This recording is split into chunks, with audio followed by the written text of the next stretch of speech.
Japan is still on a tear. And if you think about it, it was just a few years ago, Japan's fortune's very different. If you remember, back in 2020, Japan dealt a particularly bad hand by COVID, as it was Tokyo's year to host the 2020 Summer Olympics. Those games deferred for a year. Now, though, if we look at it, we see travelers saying they want what Japan has to offer: cultural experiences, outdoor, and yes, good deals that they can find courtesy of a weakened yen. Now, preliminary figures showing December was a record-breaking month for a record-breaking year. Nearly 3.5 million people visited Japan in December, for a total of nearly 37 million for the year. That's compared to 31.8 back in 2019. Now, this is also achieved without a full-fledged return of Chinese travelers. Yes, Chinese travelers were up last year to Japan, 188%, but still down a few million. So who is it that is putting Japan over the top? Well, we can see, courtesy of Japan National Tourism Organization, it's virtually everyone.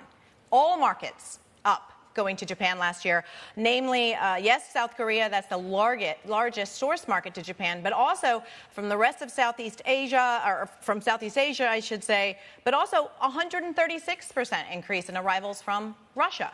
50% from Italy, so all over the world. Now, this is putting Japan one step closer to reaching its goal of attracting 60 million people come 2030.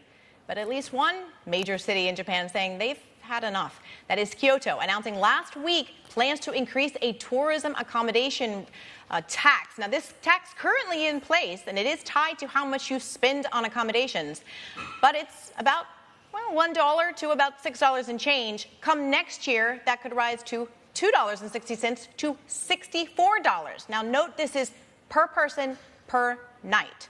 So that's going to get pretty expensive for a family of four that wants to splurge in Kyoto per night. Seems like, Tanvir, they're wanting people to come to Kyoto if they do, but then move on to another part of Japan. Yeah, that's true. Actually, that was the feedback that I got from a lot of friends who traveled to Japan over the winter break, over the holiday season. And they said, despite the currency weakness, it was so expensive. And I was like, maybe it had to do with imported inflation. But they were like, no, this was, hotel rates. It was just going through the roof. That's exactly right. Yeah, so yeah, that has been the feedback.